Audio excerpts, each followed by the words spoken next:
Po këtë çështje do duhet që të kontestojnë këtë situatë, nëse do ta kemi situatën e njëjtë, atëherë do duhet që gjykata kushtetuese që ta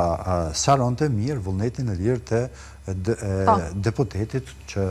të votoj. Dhe në këtë rast, natyrisht se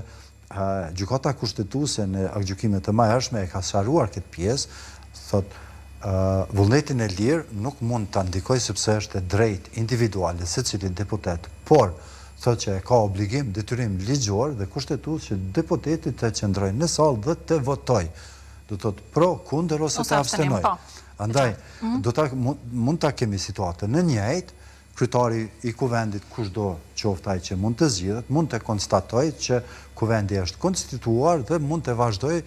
puna në kuvend derisa nuk kemi një aktgjykim i cili do ta kthente situatën në pikën 0 mbase? Jo në pikën 0, sepse do ta kthente situatën në çështjen e nënkryetarit i cili do të vijë nga ky komunitet, sepse nuk mund të bllokohet shumica. E kemi, unë e kam përmendur edhe këtu në këtë studio, është parimi ligjor që njihet mutatis mutandis. Do thotë, mbi bazën e këtij parimi nuk mund të bllokohen institucionet për shkak të një partie e cilën parti nuk duan ta kenë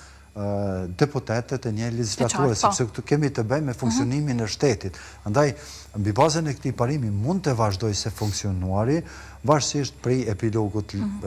kushtetues cili mund të ndodhë, por që nuk guxojmë që të lejohet të bllokohet ose të kemi seanca të pakufiskur që kemi pas herën e kaluar, që sepse nuk e kemi atë luks për shkak të afateve edhe ligjore kushtetuese, sepse duhet konstituohet kuvendi, duhet kalohet buxheti, dhe kemi edhe kohën shumë të limituar si institucione, sepse duhet filloj edhe procedura për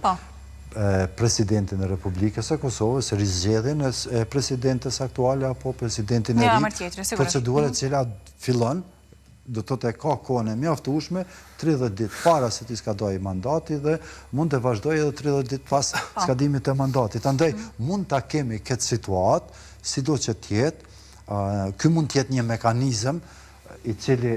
do të ndikonte, ndoshta mund të them pozitivisht të institucionet përgjegjëse që vërtet ta trajtojnë këtë çështjen e kësaj partie seriozisht, se si qëndron situata, a vërtet kjo parti është këtë një aspekt, gjithmonë po flas në aspektin ligjor. Pjesa politike është çështje politike, të cilat mund të interpretohen për çfarë do lloj kandi. Në aspektin ligjor, për mua duhet ketë, nëse vërtet ne gjithë po pajtohemi se pjesa më e madhe e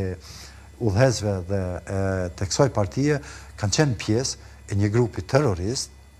i cili ka cënuar rendin juridik dhe kushtetues, dhe natyrisht që duhet kishte një